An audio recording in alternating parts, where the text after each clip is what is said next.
السلام عليكم. بابيشا فيلم جزائري خرج في 2019. القصه ديالو تهضر على الجزائر في التسعينات. الا كنتي مطالع غير شويه على شطره في ديك الوقيته غتعرف الفيلم على يجداوي قبل ما يبدا. اما الا كنتي ما عارف والو على شطره فراه ننصحك تمشي تقلب باش تفهم وتشوف واحد المحنه داز على الشعب الجزائري الشقيق لمده تتجاوز 10 سنين من الظلام. هذه الحقبه تتسمى بالعشريه السوداء، فين ناضت حرب طاحنه ما بين الجيش وجماعات متطرفه، والضحيه كان المواطن البريء اللي ما ليه والو في صراع داخله فيه السعوديه وايران والروينه. ملي تنهضروا على الدوله الجزائريه فراه تنكونوا تنقصدوا هادو اللي 500 في نص عقل. اما ملي تنهضروا على الشعب الجزائري فراه تنهضروا على ناس بحالنا بحالهم. حشمت نقول بجوجنا وطاطنا فرنسا عامركت، اما راه نقولها فاص. داكشي علاش غنقول فرنسا دارت ما بجهدها باش تقسم وتربي مشاعر الكره بين شعبين تيتقاسموا بزاف د الحوايج. المهم اش طرا في هذه العشريه السوداء؟ خاصنا نعرفوا واش طرا قبل بعدا. في 1988 الشعب الجزائري يثور ضد النظام ويخرج للزنقه في مظاهرات تيطالب فيها غاب ما ياكل. الجيش ديك الساعه استجاب لهذه المطالب وهبط للشانطي بالمدرعات والدبابات وبدا يوكل لبنادم البارود والديناميت. للمره الاولى يوجه جيش التحرير بنادقه باتجاه شعبه، وللاسف ما كانش هي الاخرى. الجيش ما عندوش مع التفليه، ملي تيهبط للزنقه تتكون الحصيله ماساويه. هذا التدخل اودى بحياه المئات، الشيء اللي خلى الزقا يزقا وبنادم يتكهالما ولا الشعب طالب غسل بلا عنب. نضت الدوله قالت لهم هيا بنا الى الديمقراطيه، شكلوا احزاب ونديروا انتخابات واللي ربح بصحته. في ديك الوقيته تجمعوا الاخوان المسلمين وكونوا حزب سموه جبهه الانقاذ، وبدا النشاط ديالو تيعاونوا المساكين وتيبينوا الحنيه في التعامل. هذا التصرف خلاهم يربحوا قلوب الشعب بخطابات رنانه. الدين الدولة الإسلام معناه أن هذه الدولة ينبغي أن تكون أحكامها ماشية وفق منهج الدين. كانت الرؤية ديالهم للمستقبل واضحة وكانوا تيقولوها بلا ما يخلعهم حد. خوفوا فينا. هذا واحد من اللي ميمز اللي تشهروا بزاف، خلينا منه دابا. في الخطاب بالحاج تحمس وبدا على الكلاشات. والذين يتولون كبر هذه الافتراءات هي التلفزة التي تصورني الآن. من بعد هذا الكلاش بشويه غيقرقبوا عليه ويديوه فين يبدا يقول في الصباح فاق تشد قالوا تهناو منه، بحال داك المثل ديال متى في القريه ساحر فالسارح من اداه. الكمال راك عارف، وهو مشى للعواكش وخلى لهم ولده الصغير اللي خرج يخطب في ناس كبر منه بالسين عام وتيقول لهم شنو خصو يدار وشنو ما يدارش. اللهم انصر جبهة الإسلامية للإنقاذ. المهم بشويه بشويه جبهه الانقاذ بدات تدير بلاصه وتتكسب اصوات الشعب اللي ربحها في الجوله الاولى من الانتخابات. دابا بقات لهم غير الجوله الثانيه ويعتاليو كرسي السلطه. العسكري حساب لك يبقى يتفرج في وحدين جاوا من اللور وياخذوا ليه الحكم؟ اكيد لا. هبط الدبابات للشاطئ عاوتاني وبدا يطحن في البشريه. قال لهم حنا عطيناكم الحريه تختاروا، يعني خصكم تختارونا حنا، اما باش تختاروا اللي بغيتوا ما لاعبينش. العسكر راه كان خايف يطلعوا الاسلاميه للسلطه وما يبقاوش باغيين يهبطوا منها حيت تيشوفوا راسهم هما اللي عندهم الحقيقه. يعني هنا ولا مطلوب من العسكر يدير اللي في جهده باش يحبس الجوله الثانيه من الانتخابات. جراو على الرئيس في التلفازه وجابوا واحد هما اللي عزلوه حطوه في الكرسي وهو ينسى راسو بغى يدير فيها المصلح. الدول اللي فاتتنا باش فاتنا بالعلم. غجبد حس العلم هو يتغتال ديك الساعه، ما خلاوش يكمل حتى الكلمه ديالو وسبوه في الاسلاميين. قال لك الحياه هما اللي قتلوه، وخا طرف كبير من الشعب كان عارف باللي العسكر هما اللي صفاوه. جابوه باش يقول داكشي اللي هما باغيين، صدق يزيد من راسه زياده خير من نقصان. جبهه الانقاذ هنا كانت قوات وكونات عسكر ديالها الخاص ولات قوه ضاربه فارضه سلطتها على شله اقاليم. يعني ولات بلاد وحده فيها جوج جيوش، كل جيش مسيطر على قنت والمواطن جا الوسط بين زوج قوى مسلحه تسعى للوصول للسلطه. قبل العسكر كان مزين شوارع البلاد بوحده وهي تخرج ليه جبهه الانقاذ حتى هي بغات يكون لها نصيب من الكعكه وهي تبدا تصفي كل من حاول يختلف معاهم. كان طبيب بوليسي ممثل مغني صحافي اللي جا في طريقهم ورشقات لهم عليه تيحجزوا ليه تذكره الذهاب بلا رجوع. بداو تيقولوا بنادم يا تمشي معنا للجنه يا نصيفطوك دابا لجهنم، ما كاينش الاختيار الثالث. يعني كان دفاعنا هو جهاد في سبيل الله. هذا الزعيم ديال المنقذين وهذا الزعيم ديال العساكر، يعني بحال بغيتي تقول هاد الزوج كانوا المسؤولين الرئيسيين على ارتكاب مجازر راح ضحيتها اكثر من 4 مليون بشري في ظرف 10 سنين. المهم ما علينا نمشيو لبابيشا، الفيلم اللي مستوحى من احداث حقيقيه عاشهم المخرجه ديالو. Alors il faut savoir que le film est inspiré de faits réels. Moi-même, j'ai vécu en Algérie dans les années 90. J'ai été étudiante en journalisme. J'ai vécu dans un campus universitaire. جات عاودت لينا على شنو شافت بعينيها. في فيلم ترشح المهرجان كان وتمنع العرض ديالو في الجزائر وتلقى انتقادات بالجمله من الدراري الصغار اللي ما شافوش وما عاشوش ديك الفتره. باسكو حنايا الناس اللي عاشت هذاك الوقت ما على بالهمش واش كاين. انا عشت هذاك الوقت، وخسرنا ناس وكاع. نجمة هي بطلة الفيلم اللي ملي بانت لي مع البدايه ودماغي الفيلم كامل هو تيقول لي هذه منال ماشي شي وحده اخر. علاش الله اعلم. هاد نجمة ساكنه في الاقامه الجامعيه الخاصه بالبنات، عندها 3 صحابات يعني هما 4. في احدى الليالي نجمة ووحده من صحاباتها خرجوا سالتين دايرين مع مول الطاكسي يوصلهم، هزهم مع ركبهم بداو يبدلوا في التوني. الشيفور له عينه مدوهم ليه دغيا قال لهم هذا راه طاكسي ماشي كباري، وهما يخدموا لي المزيكا. تماكاو وبداو مراسم الزهو. نجمة خرجت راسها من الشرجم تيبانوا الشوارع وتقول ما مصورين غير في كازا. شويه الشيفور تيقول لهم حبسوا النفس، هناك باراج. دغيا لبسوا لومبالاج ورجعوا العفيفات. البوليس بداو تيقلبوا لهم على نص غلطه، ما لقاوش وهما يدوروا للعفيفات.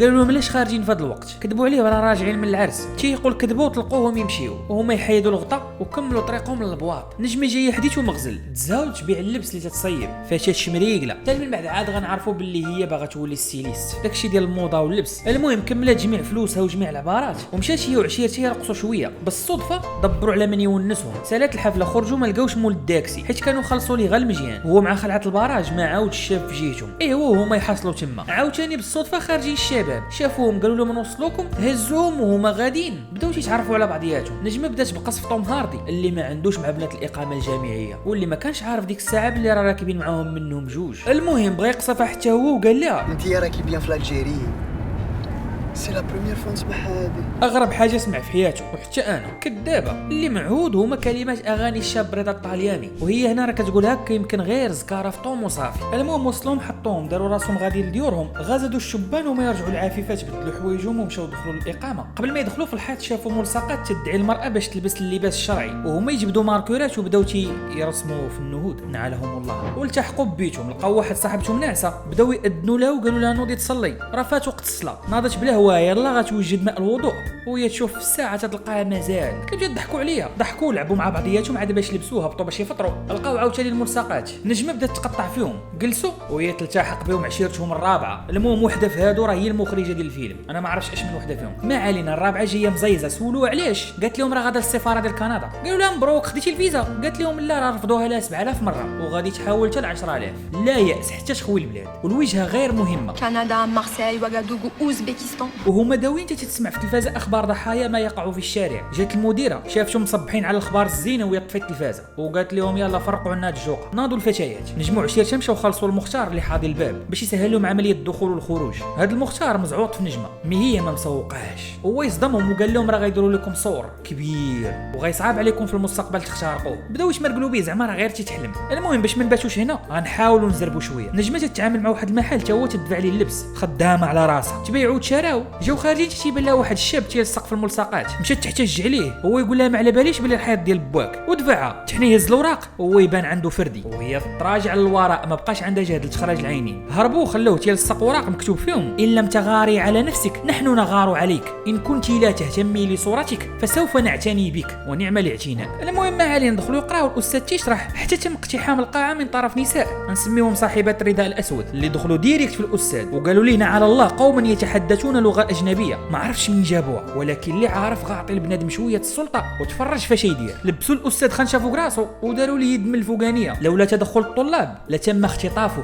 هذا الرعب تتشوف فيه نجمه بعينيها ودماغها مرفوع. مشات ركبت في الميني طوبيس، الرسوفر قال لها ما خصكش توقفي حدا الباب، رجعي اللور. رجعات هو يجي عنده ويقول لها حيدي من اللور راك ساده الطريق، وهي مناقره معاه وهو يطلع الشاب صاحب الفردي تيستر في العيالات تيعطيهم الورقه ولباس شرعي فابور. الله اعلم الا واحد الدوله ذكرناها قبيله هي اللي كانت تتخلص من جيبه باش ينقص المنكر. وصل الشاب بعد النجمه قال لها استري روحك، ما بغاتش قال لها واخا دابا نتفاهموا من بعد. هي بغات تهبط ما خلاوهاش، قال لها ما كاينش لاري يعني ما كايناش محطه فين نقدروا نوقفوا دابا، وهي تشور عليهم وما يهبطوها في الخلا. غادا وتابعها واحد تيتبسل عليها، واش يكون سترات راسها كاع ما يتبسلوا عليها. وهي فين غادا اصلا؟ غادا لدارهم تمشي تطلع عليهم مره. في طريقها وقفت على ليندا اختها يمكن خدامه صحفيه عندها 205 فيها طاكسي حمراء. ما قدروش يحضروا 205 باقا جديده حيت نهضروا على التسعينات ما يمكنش في هذيك الوقيته تلقى 205 مطحطحه. وزيد ديك الحوليه اللي عند الشبان من غير انها ما كانتش خارجه في ديك الوقيته اصلا، ما بدات تخرج حتى ل 91. ولكن هانيه على الاقل خاصهم وحده تتبان جديده امطنطنه ماشي برويطه. الا جينا نحكروا على الحديد راه بانوا سيارات جداد موديل 2010 والفوق كانوا خارجين عندهم في التسعينات. هادو تفاصيل صغار وتيلعبوا دور كبير وما غيخليوناش هنا.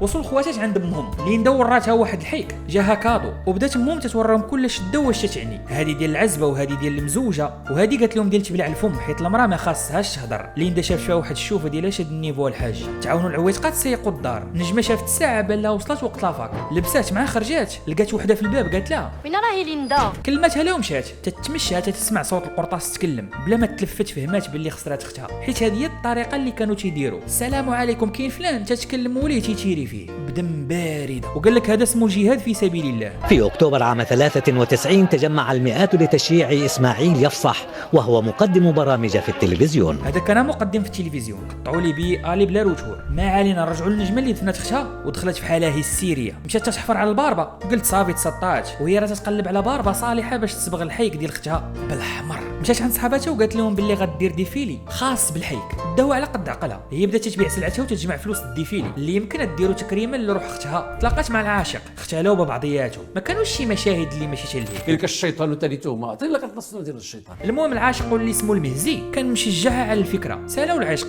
راجعين بالوا لهم الملصقات الثاني. قالت لها صاحبتها يلاه في حالك، خطينا منهم، بارك عليهم غدا اللي مقطوع وخاصهم يضووا بالشمع. في الدروج لقاو صاحبتهم الثالثه جالسه تتبكي. سولوها قالت لهم خواره بغى يزوجها. قالوا لها مزيان، سليم تيبغيك وتتبغيه. قالت لهم لا راه يزوجها بعشيرو. قالوا لها عاوتاني مزيان، وهي تقول لهم باللي سليم مخلي لها واحد الامانه في كرشه. ناري ناري، الناس تيغتالوا غير على ود الراي. هذه اللي جايبه بيبي علم الله اش يديروا معاها. التحقات بهم الرابعه، قالت لهم هانيه شي مطره، يلا نوضوا نزهاو ونقادوا الديفيلي. وهما فرحانين كيتقتحم عليهم البيت. صاحبات الرداء الاسود دخلوا قالوا لهم ما تتخافوش من ربي. وين راح حجابكم؟ هذه فاطمه اللي تم اتهامها بانها تسيء لصوره الاسلام. فاطمه، اسكو تشوفي الدور تاعك اللي لعبتي فيه بابيشا يخضع للجرأه، انك سوقتي للدين بطريقه خاطئه. خطأ. شفنا بزاف ناس كانوا يدخلوا في الديار ويهدوهم يقولهم ديروا حجاب بهذيك الطريقه، ماشي انا درت شخصيه. الناس اللي كانت في ذاك الوقت شوهت صوره الاسلام، ماشي انا الشخصيه فقط. صليتوا صلاتكم؟ صليتي صلاتك؟ داكشي صح، ما كانش عندهم لا اكراه في الدين. يا معانا يا غتخلا ضاربو. قالت لها نجمه راه ما عندهاش الماء للوضوء، وراو واحد الاناء وهي تقول لهم هذاك راه الواد الحار. بغات تنكت عليهم زعما، هما يكبوا لها فوق راسها وقالوا لها غتحجبي صح عليك. ربي غفور رحيم، ربي شديد العقاب. لحسن الحظ تفضوا وما يمنعوا، خلاو القطيطه سارده، داروا بها صحاباتها ومشاو للحمام تيعوموا بحوايجهم، لبسوا ومشاو حدا البحر وبداو تيخطوا للديفيلي، ترتيب اللبسات وشكون اللي غدوز الاولى والثانيه والاتاويش. الحامل قالت لهم ما غتشاركش معاهم حيت هي محجبه وواحلها في راسها. احترموا قرارها وناضوا يلعبوا في البحر على ايقاعات هي الزينه ديال لاتاي، واحده من بين اعظم الاغاني الجزائريه اللي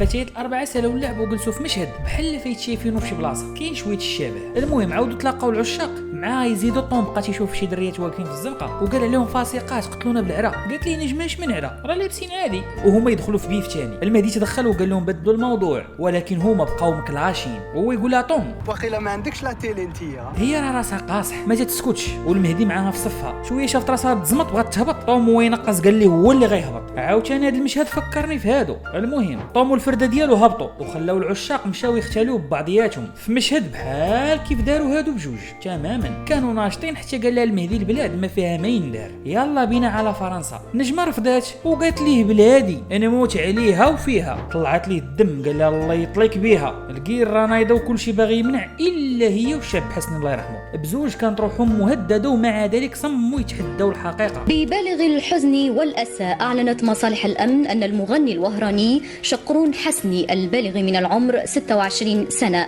والمعروف في اوساط الراي باسم شاب حسني اغتيل اليوم الخميس على الساعه 12. الى يومنا هذا باقي حتى واحد ما عارف شكون اللي فن الشاب حسني. كاينين بزاف الروايات، زوج منهم اللي مشهورين وبزاف وقراب للواقع. الروايه الاولى تتقول باللي العسكر اللي سالوا معاه، اما الثانيه فتتقول باللي جبهه الانقاذ هي اللي نحاتو، حيت بزاف المرات هدوه باش يترك الغنى ويتوب المولانا.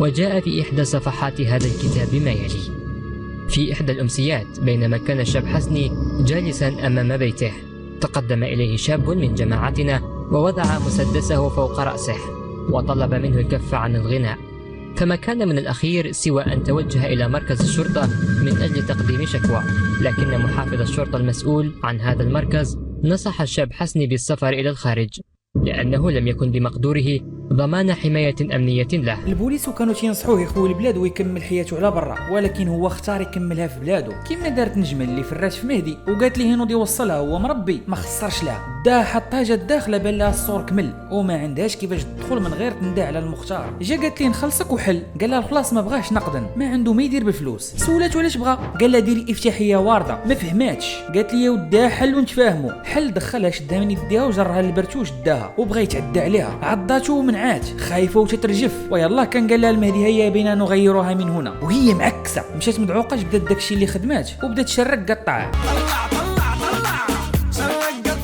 جات عندها عشيرتها بغات تبردها وهي تقول لها سيري عند الطومه الكليبه ديالو. تبادلوا الشتائم وناضت الفرده غيراتها، تخاصموا العشيرات. ناضت نجمه لبسات الكحل وخرجت مشات عند واحد المحل كانت موالفه تاخذ من عنده التواشى باش تصيب اللبس. في الباب تلاقات مع المسلح خارج شاف فيها وخسر عليها شويه اللعاب. هي هات تشوف واحد تيجهض لها احلامها وما قادره دير والو. دخلت المحل عاد الصدمه الكبرى، تحول من قنت يترجم لها افكارها واللي تتقلب عليه تلقاه القنت فيه غير حوايج الستره. بصدمه سولاتو على شطره، قال لها واحد الامارات يشري الحانوت وردوا للمسورات وبس. بقدرة الله سبحانه وتعالى ماشي. هذا من ديما تيبيع لها اللي بغات، واخا كان ضد داك اللباس اللي تتصيب وتيشوفوا مخالف لما خصو يكون، وديما كانت ينصحها تبعد على الدومين. دابا جا الوقت اللي يغزي فيها. سول على امتى دير الديفيلي، قالت ليه الجمعه. هو يتصدم وقال لها كل تجمعات انسى نهار الجمعه حرام. دارت لعند ونقزت ما قال، وسولاتو على شنو باقي ليه في السطوك. قال لها الا تتقلبي على الزبل راه باقي شويه لداخل، سيري كيلي اللي بغيتي وحيدي من هنا. تشامل معاه واخا هكاك، ما نساش باللي كانت كليانه قديمه عنده رغم اختلافه معاها جمله وتفصيله. خلاها خدات داكشي اللي بغات ومشات. ما تخلص من عندها ما طمع فيها، قال لها سيري بعدي مني،